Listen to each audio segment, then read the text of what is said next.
पुस्तक का नाम धर्म की सुदृढ़ धारणा। लेखक पंडित श्रीराम शर्मा आचार्य। ऑडियो 4। धर्म के दो स्वरूप।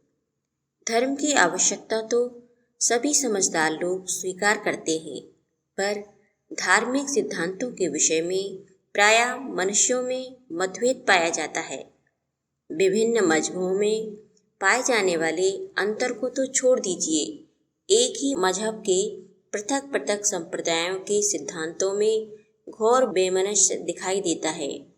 हिंदू धर्म इस दृष्टि से सबसे अधिक मतभेद रखने वाला है और उसमें अपनी अपनी स्वतंत्र सत्ता रखने वाले संप्रदायों की संख्या सैकड़ों से भी अधिक है। इनमें कितने ही सिद्धांत तो एक दूसरे के सर्वदा विपरीत मिलते हैं, पर इस प्रकार के मतभेदों में धर्म का ठोस अंश बहुत कम होता है। अधिकांश अवस्थाओं में तो मतभेदों का कारण ऊपरी रस्म रिवाज या स्थानीय विशेषता ही होती हैं। यथार्थ में धर्म के दो अंग होते हैं, एक को नित्य अथवा अपरिवर्तनशील और दूसरा अनित्य अथवा परिवर्तनशील।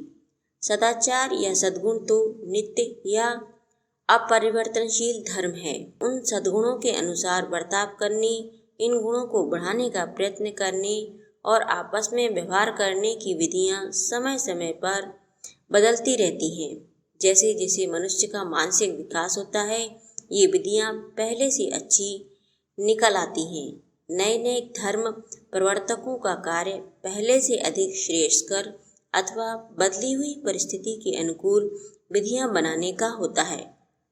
उदाहरण के लिए देखिए कि सत्य, दया, न्यायप्रियता, उदारता आदि सद्गुण अपरिवर्तनशील हैं। कोई धर्म इनको कभी बुरा न कहेगा। ये प्रायः सभी धर्मों में पाए जाएंगे। कोई धर्म प्रवर्तक इनका निषेध न करेगा, इसलिए ये नित्य धर्म है। लेकिन सत्य, दया, उदारता आदि के सूक्ष्म रूप जैसे जैसे मनुष्य की बुद्धि तीव्र होती जाएगी, वैसे वैसे प्रकट होंगे। जैसे कोई तो झूठ बोलने को ही सत्य का उल्लंघन समझे और दूसरा ऐसे सभी कार्यों को झूठ समझे जिनको उसे छिपाना पड़े, या मन में किसी अनुचित इच्छा को लाना भी सत्य का उल्लंघन समझे। यह उस मनुष्य के विचारों की सूक्ष्मता पर निर्भर है। इस प्रकार सत्य धर्म में तो कोई परिवर्तन नहीं हुआ, पर इसके प्रयोग में विकास और उन्नति अवश्य हुई। सद्गुणों की वृद्धि करने वाली क्रियाएं जैसे उपासना, सद्ग्रंथों का अध्ययन, दान, तीर्थाटन आदि भिन्न भिन्न जातियों, देशों व समयों में भिन्न भिन्न होती हैं।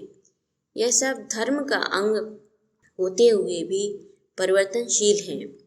उनका उद्देश्य सदैव एक ही होता है, परंतु एक ही उद्देश्य के कार्य करने वाले मनुष्यों की कार्य प्रणाली पृथक पृथक होती है। इसी प्रकार जन समुदायों अथवा संप्रदायों की धार्मिक शैलियाँ भिन्न हो सकती हैं और एक ही जाति के महापुरुष नई नई शैलियों का आविष्कार कर सकते हैं। इसी प्रकार धार्मिक संस्कार पृथक पृथक और परिवर्तनशील होते हैं, तो सभी जातियाँ, सभी देशों, सभी समयों में मनुष्य जब प्राकृतिक शक्तियों को अपने से बहुत अधिक प्रबल देखकर उनमें देवताओं की कल्पना करता है, तो उन शक्तियों को प्रसन्न करने के लिए पूजा करना, उसको भेंट चढ़ाना, बलिदान करना, आवाहन करना स्वाभाविक ही है, जिसमें वे प्रसन्न होकर मनुष्यों का अनहित न करें और उनके लिए सुखकारी सिद्ध हो। यही धार्मिक संस्कारों का मूल है। पर देशकाल के अनुसार हमारी प्रणाली बदल रही है और आगे भी बदलती रहेगी।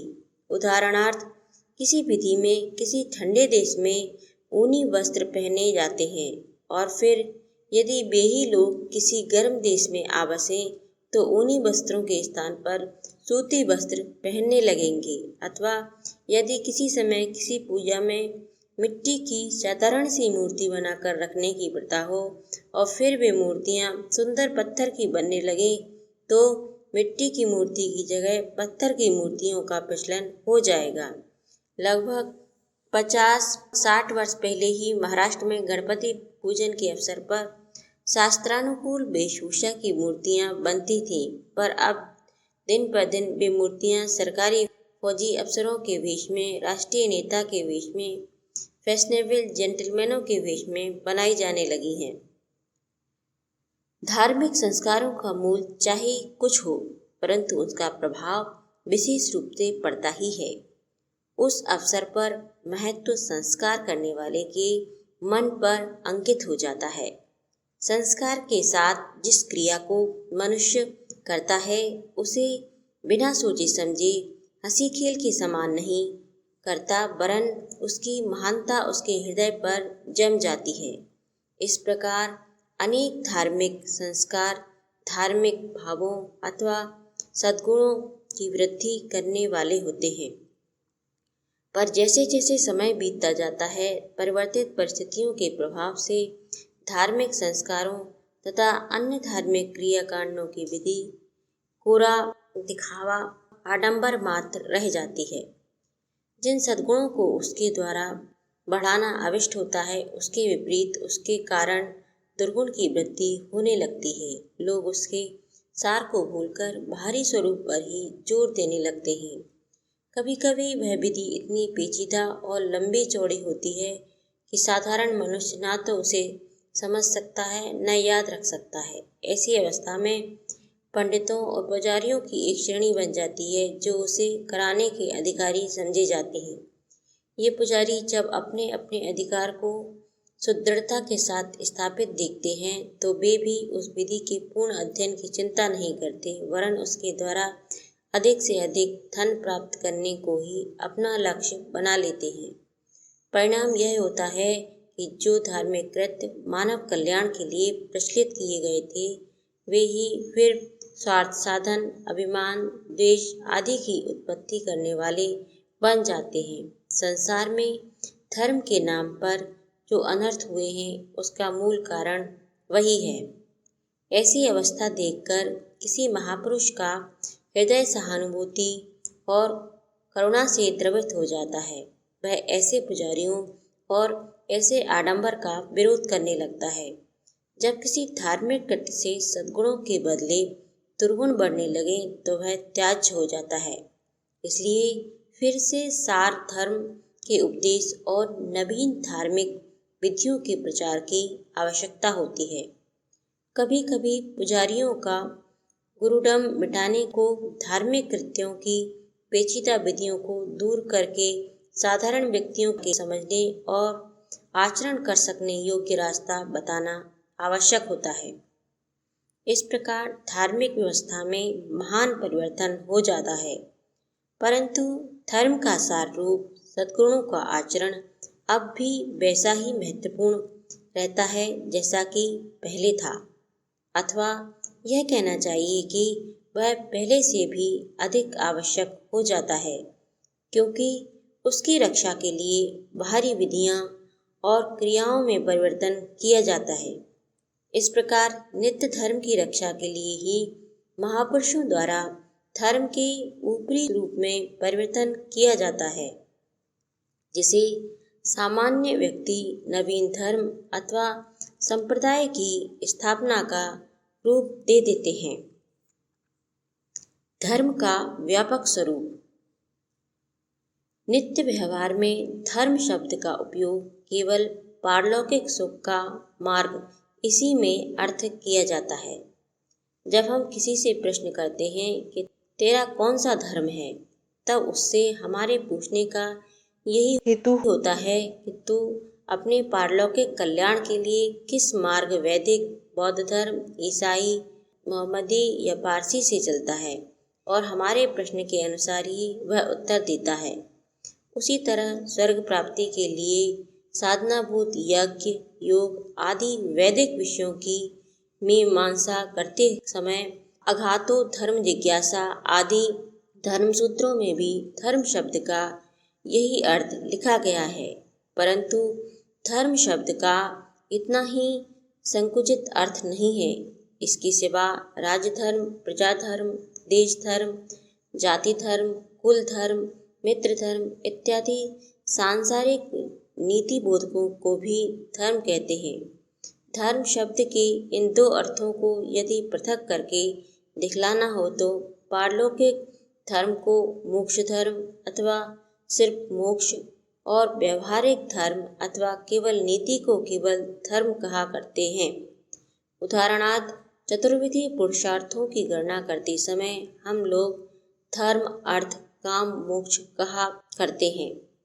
महाभारत में धर्म शब्द अनेक स्थानों पर आया है और जिस स्थान में कहा गया है कि किसी का कोई काम करना धर्म संगत है, उस स्थान में धर्म शब्द से कर्तव्य शास्त्र अथवा तत्कालीन समाज व्यवस्था शास्त्र ही का अर्थ पाया जाता है, तथा जिस स्थान में पारलौकिक कल्याण के मार्ग बतलाने का प्रसंग आता है, उस स्थान पर मोक्ष धर्म के आशय से इसका प्रयोग किया गया है।